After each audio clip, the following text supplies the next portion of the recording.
Welcome, everybody. Glad you could join us on this kind of cloudy and windy day. If you're in Tucson or whatever the weather is, wherever you are, whenever you're watching this. So let's get started talking about iPhone secret codes on Go for Lunch for May the 13th. I'm living in the future. 2025. Brought to you by GoFor Technology. I'm your Roger Harmon, your host, and we are here, as always, to make your technology work for you. It is National Apple Pie Day. Now, when I find these weird holidays, there's always something to do with food. I try to avoid them, but hey, what's more American than apple pie? So have some apple pie today and celebrate National Apple Pie Day. Okay, we are going to have a bonus tip at the end, something a little different. So make sure you stay for that. And we're talking about secret codes, which are called USSD codes. Well, what in the heck does USSD stand for? It stands for Unstructured Supplementary Service Data. Say that 3 times fast. And welcome, Chris. And, Deb and Al J. Glad you could join us today. So, most of these codes only work in the United States. So some codes may not work with your carrier, so don't be distressed if you try a code and it doesn't work. All codes are not supported by all carriers in the same way. So if your Verizon or AT&T or T-Mobile phone doesn't work with this codes, it's not your fault. So the way you use these codes is really simple. You open the phone app, the same one you use to make your phone calls, and you tap the keypad tab at the bottom, and then you just carefully type in the secret code such as *#06# or whatever that code might be. Now most codes you have to press the green call button to make them work. But some codes, like your IMEI check, will display information when you finally tap the last pound sign in the code. And welcome, Denny. So we've talked, I think we had a little article in our Gopher Gazette newsletter about the importance of knowing your IMEI number and having it written down somewhere where you can get to it, not in your phone in case you lose your phone and you need to report it stolen to your carrier. So to do that, you type *#06#. So let's look at that. So as usual, we have a display on the left of the phone and an actual picture of the phone here on the right. So we're going to do *#06#,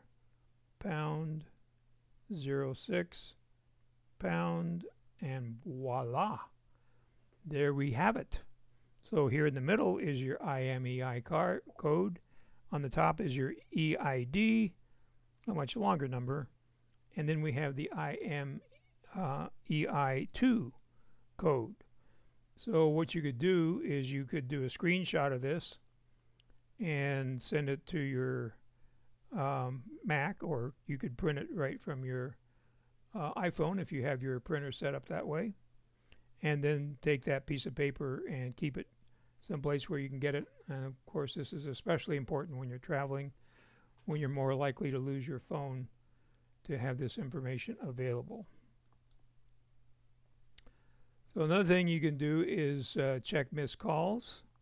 So let's go back and get out of here. So that's #61#, And this is actually not really checking for missed calls. What it is doing is making sure your phone is set up to transfer the calls if you don't answer. So you can see here we have call forwarding when unanswered, data call forwarding when one answered, and so forth. SMS, which is your text call forwarding when unanswered. So that is just telling you that the phone is set up that if you don't answer it, it's going to go somewhere and be answered automatically. So that's good to know.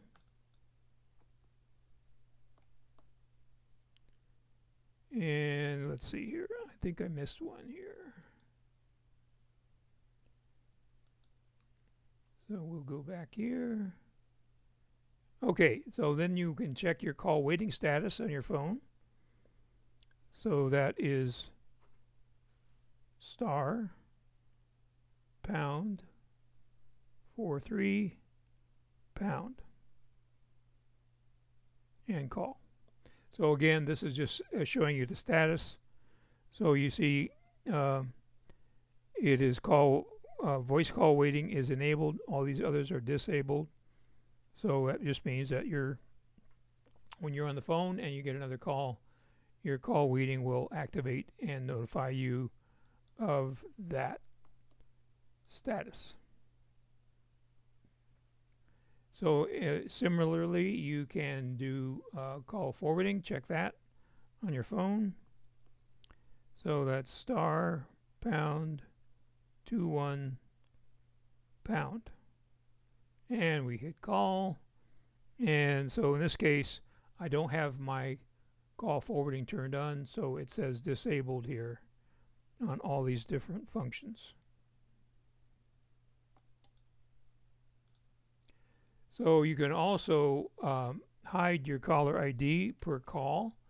And to do that in the United States, you do star 67 pound and then the phone number you're calling.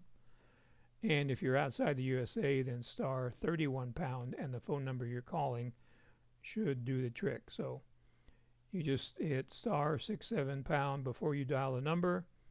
And then on that specific call, your caller ID won't be displayed. Of course, you probably want your caller ID on most of the time, so when you're calling your friends, they know it's you and they will pick up the phone. So you can also forward your calls to another number by hitting star 21 and the phone number to which you want the call is forwarded, and end that with the pound sign. So that's handy if you're going to be at a location. Maybe your phone battery is dying and you don't have a charger, and then you could forward your phone to a number that can answer while you're in that situation. Then, of course, you might want to cancel your call forwarding. So to do that, it's star 21 pound. Welcome, Leslie Ann. So this one is really a great secret code, and that's 511 to get local traffic information. Now, when we say local, that means anywhere in the state that you're in. So you need to know some of the prompts. It will give you all the prompts, but if you know them beforehand, you can skip that and just say what you want. So it's all voice activated. And actually, you can turn on touchtone access as well. So one of the prompts is if you want to know what the traffic on the interstate is in the Tucson area, the voice prompt would be to say Tucson metro area. Now, if you wanted to know the traffic from Tucson to Phoenix, you would say Tucson hotspot. So unfortunately, the audio is not coming through. We'll try it, but I don't think it's going to work. So I will try to tell you what I'm hearing. So we just dial 511 and hit that. And my volume's all the way up. And it's a sponsored service.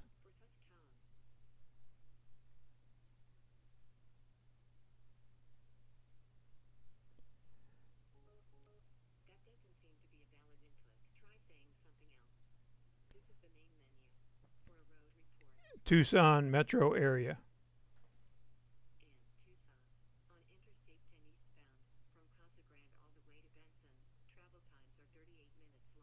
So from Benson to Casa Grande, travel times are 38 minutes longer.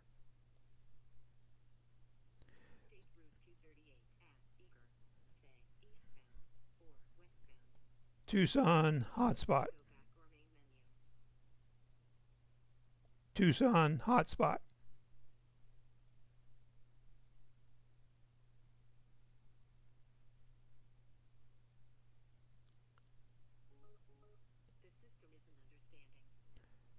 Tucson hotspot.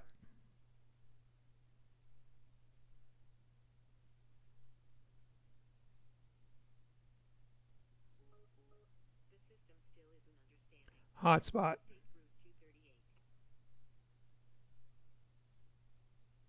Tucson.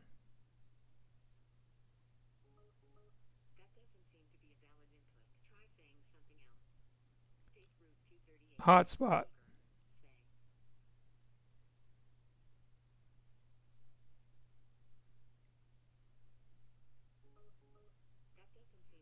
Okay, it's not cooperating.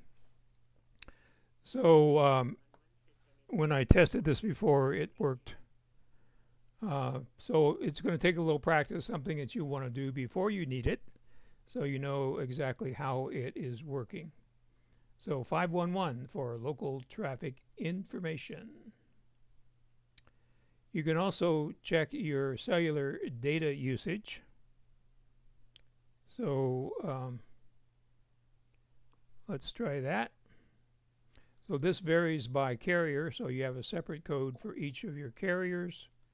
So I'm on T-Mobile, so I'm going to dial pound 932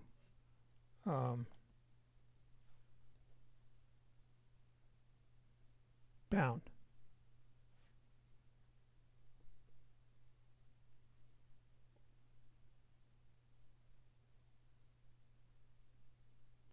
Okay, so now I know that I have 10.77 gigabytes of data and 11.44 gigabytes of total unnetworked data. So I'm not sure exactly what that breakdown is, but it certainly gives you an idea of how much data you're using. So this could be useful if you wanted to figure out how much data you need on your plan, if you need to change your plan to something else. Now we come to a bonus tip. So story time. I was in my car the other day and I hadn't used my built-in GPS in a while, so I thought, well, I'll fire that up and see how it's working. And then I was reminded that the bonus tip here is don't put in your exact address. So you don't want to have your exact address in your car's GPS. And why? Why is that? So that's also on your iPhone as well as in your car.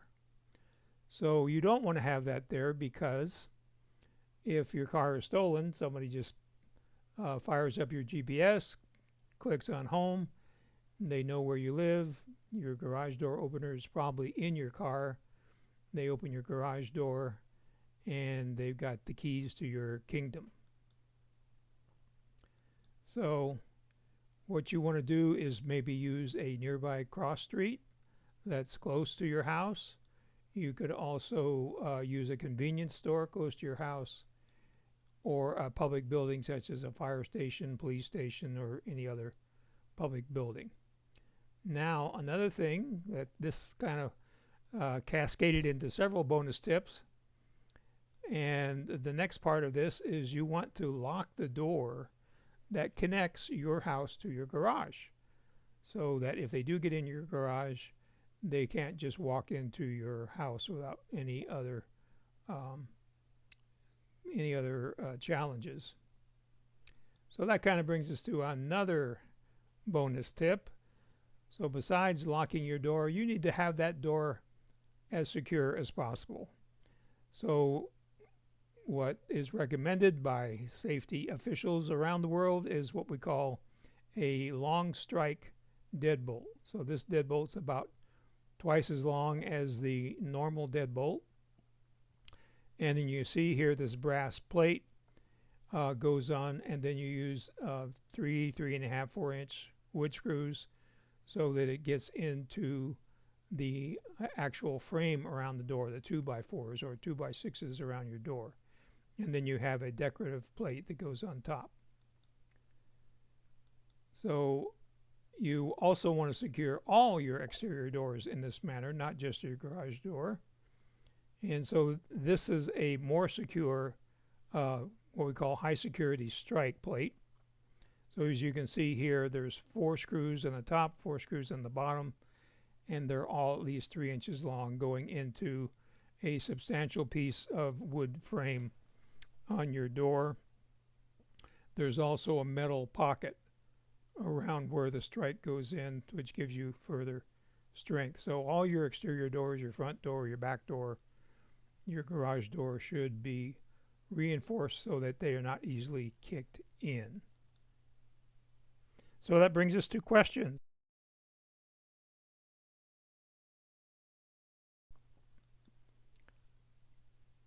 And also there's a detailed list of what I talked about down in the description below, so you can really get into more of this and you can get all the information that we covered as well. So do me a favor and share the GoFor Gazette with any Apple fans that you know. So let's see what you have to say here. And let me get back up to the top here.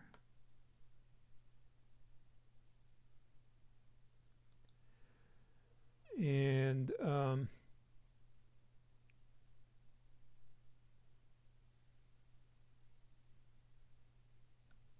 okay, so this is a good question from Leslie Ann. Would you call forward work sending it to your other SIM when you're overseas? You know, I don't know off the top of my head how that would work. It would just be something you'd have to ask your SIM supplier, I think. So, yeah, maybe we're just one big hotspot. So thanks, Al J. So that's a good point. What about using Lyft with your exact address? Yeah. So that's something you'd have to consider. If they get into your Lyft or Uber app, they would see your exact address. And Susan asks, exactly how would you stop your phone and car from listing your home address? Well, you would just have to list a different address in your contacts for yourself. Okay, thanks AJ or Al J for sharing. So there should be a link in the description down below. So if not, let me know and I'll email it to you.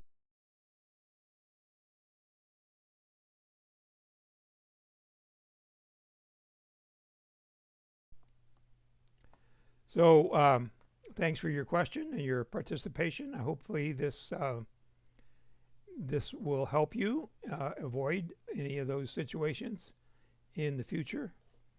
And if you haven't already, please give us a thumbs up. That helps the algorithm share this like it did with Al J. And so we can help more people. If you think of anything, this idea, okay. So I will just email me and I will send you the link. So I'll have to look it up again. So sorry about that. I thought I put it in. I must not have saved it. So this idea actually came from our producer. And so if you have anything you'd like to learn more about, you can contact me by emailing or calling me on the telephone or texting me at that phone number that I'm about to show you and we'll do our best to get that up on a future edition of Go for Lunch every Tuesday at high noon. So have a great rest of your week, and we will see you next time.